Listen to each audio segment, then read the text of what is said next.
A Ukrainian drone flies through the smoke-filled sky above the Ryazan oil refinery in western Russia, circling back and crashing into the factory, causing a huge explosion. The March 13th attack was among a series of recent strikes targeting Russia's oil industry.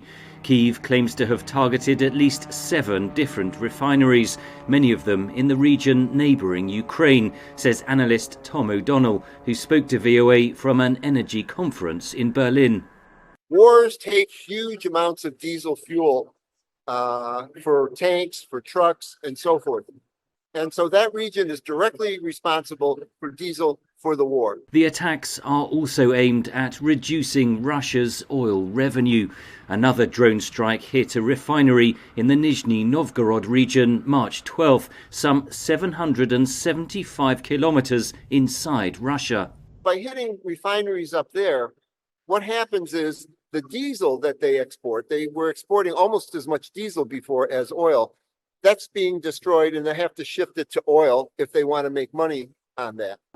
The recent drone attacks have reduced Moscow's overall oil processing capacity by 370,500 barrels per day, or some 7% of the total, according to calculations by Reuters.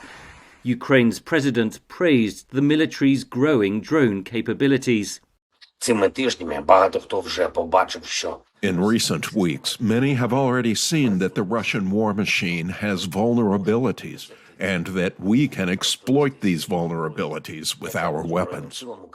The Ukrainian strikes could increase the impact of the Western price cap on Russian oil, which was imposed in December 2022 in a bid to cut the Kremlin's profits. Most Russian oil is now moved by tanker, much of it through the Baltic Sea.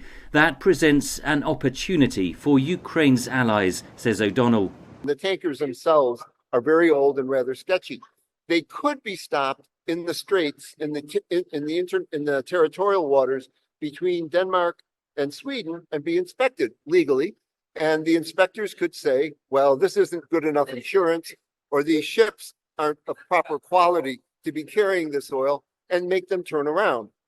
That would be a dramatic intervention. Since December, G7 nations have toughened their monitoring of compliance with the price cap on Russian oil. Kyiv and its allies hope their combined efforts will cut Russia's main source of revenue that is funding the invasion of Ukraine. Henry Ridgwell, VOA News, London.